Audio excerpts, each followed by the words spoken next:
So, good afternoon. I'm Heather Staines, the Director of Partnerships for Hypothesis.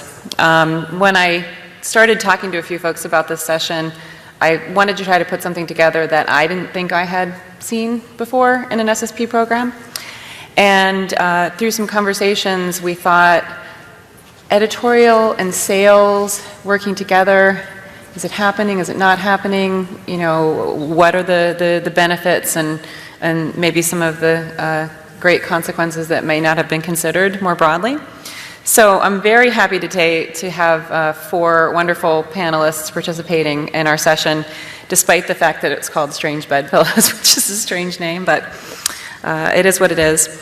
We're going to start with just a few slides from each of them to kind of set up the questions that they have, a little bit about them, and then I have some questions for them, and then we'll open it up to all of you to get your feedback and use cases and questions. So we do want it to be very interactive. So I'll just introduce everyone. First, to my left is Jessie Schatz. Jessie is a publisher at Emerald Publishing Group. In addition to managing Emerald's tourism and hospitality management journals, she is responsible for managing a portfolio of marketing and business titles. She previously worked on Emerald's North American sales team, and prior to that, she worked in and adored public libraries. Next to Jessie is Vida Damijanidis. Vida is Director of Worldwide Sales at the American Medical Association, where she's responsible for all content sales and sales development efforts for the JAMA Network journals, including licensing, aggregation, circulation, permissions, and new products. Prior to her current position, she was the Marketing Manager for JAMA, Archive Journals, and Marketing Manager at Consumer Digest magazine. To Vida's immediate left, we have Allison Labate. Allison is an editorial director at Wiley, where she works with medical societies to strengthen and develop their publication programs. Prior to joining Wiley, Allison worked at Blackwell, Sage, Taylor & Francis as well. She began her publishing career at a trade publisher in Washington, D.C. And last but certainly not least, we have Kathleen Gaffney.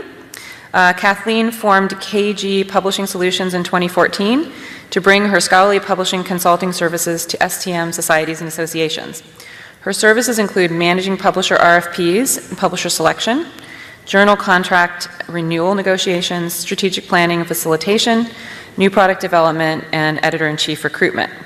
She's facilitated the migration from self to contract publishing and manages the publisher relationship on behalf of several society clients, and she'll be drawing on that experience today.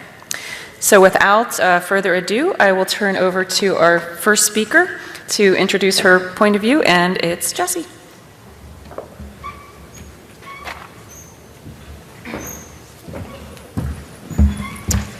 Thanks very much, Heather, for the intro, and thank you all for attending. So as Heather mentioned, my name is Jessie. I work for Emerald Publishing. I joined Emerald in 2015, working on the sales team at that point. I was in that role for about a year before moving over to the editorial or publishing side, where I'm now a publisher responsible for 16 journals. You can see some of the portfolio up there.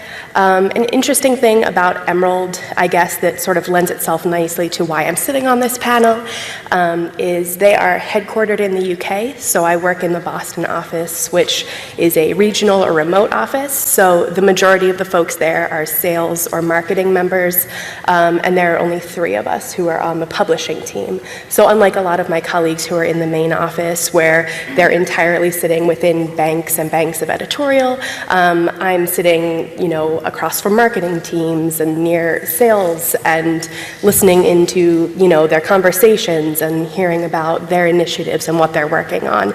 So that sort of gives me a unique perspective that maybe some of my colleagues in the UK don't have, where they don't have those immediate connections and they aren't, listening and watching to what the sales teams are doing. So that gives me an opportunity to involve myself in some of what the sales team is doing and also report back on sales initiatives and sales goals to the rest of my publishing colleagues.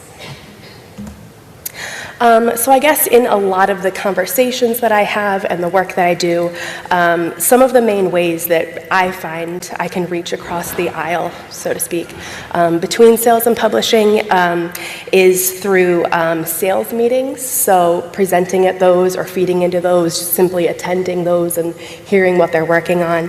And again, vice versa, working at publishing meetings, reporting back on what a lot of the North American initiatives are or what the sales teams are buzzing about, what they're finding in the marketplace.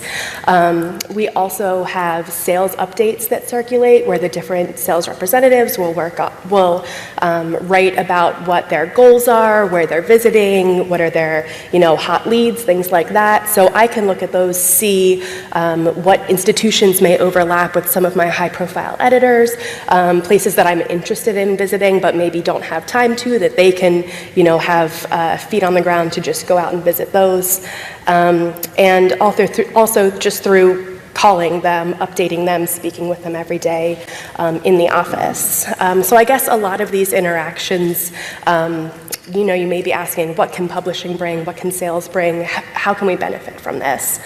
So some interesting publishing things that may be interesting for the sales teams that they've not considered before, or that publishing may not realize is beneficial to sales teams. Editorial board updates. So something I do if new members are added to the board, if I recruit a new editor, I make sure to find the sales representative for that region or who may be best suited to reach out, congratulate them on their role. That's another person that they can speak to, reach out to, when making their sales visits. So often now, sales reps aren't just walking into libraries and speaking with librarians. They're diversifying, they're talking to deans, they're talking to faculty members, a number of different decision makers on campus. So all of those different touch points can make a big difference in their sales discussions, and they can feed back to me for a lot of my publishing goals also. When special issues include a regional emphasis or content that may be applicable to certain universities or certain areas, I make sure to reach out to sales teams and alert them of that. I'll provide a case study in a minute about how that's interesting and applicable. Letting the sales teams know when award winners are in their region so they can reach out for congratulations, and general just publishing updates on the industry or what our teams are working on. In terms of sales and how they can, inform a lot of my decisions and my thought processes, knowing what their targets are, what their initiatives are, how they're trying to move within the marketplace, what products they're interested in and are growing, what feedback they're getting from customers, all of that is valuable information to me, not only for my own role, but in the managing of my titles and working it with my editors. Updates on where they're traveling and where they're going, possible visits that they can make, stopping in at a high-profile editor or author just to say hi. That's, another touch point that can benefit me and them. And then feeding back to me from those visits. So just a quick case study that I have on here of how this can be beneficial. As mentioned previously, I am responsible for the tourism portfolio, and one of the special issues was specifically about Caribbean maritime tourism and policy decisions being made based off of that. So the special issue was published. This is a super weird flow chart, I'm sorry, but I had to get it to fit on the slide. So I reached out to the sales rep responsible for the Caribbean, just let her know that this was being published, also let her know the guest editors of the special issue. She mentioned that she was going to their institution just by happenstance and would be happy to reach out and speak with them. We found out later that there was a special event being held at that institution with high-profile individuals. The Prime Minister of Jamaica was there, along with other heads of state, other policymakers, really influential people that, having this research in their hands and visible and present could make a big impact for their university and for their research. And so the sales rep, while this was also happening, they were having conversations with a librarian who had been a previous subscriber to content, but not currently. I was working with my editor. We were able to ship copies of the special issue there to speak with people. The editor actually spoke at this event at the institution. The sales rep was able to make a sale based off of, her conversations and everything that was going on. So benefits for her. She was then able to onboard the customer, continue those conversations, really build a community and a relationship between Emerald and this university so that we are their publisher of choice. We have, inroads there. We can provide guides to getting published. We can work with them in other ways to fulfill their needs for their researchers. There's a potential journal launch coming out of this. So again, more research output, more attention for the university and for the important research being created there, and then ongoing platform training through the salesperson and myself working alongside each other to make sure that the customers and the academics there have all their needs fulfilled. So that's just one example that I have of how, a simple conversation between myself and a salesperson can result in benefits for both of us. So I have a potential journal launch. I have, increased visibility for very important research in a particular field. She has a sale, a lot of, access to this institution that's influential in the region and opportunities to further those discussions. So that's my spiel. I will hand it over.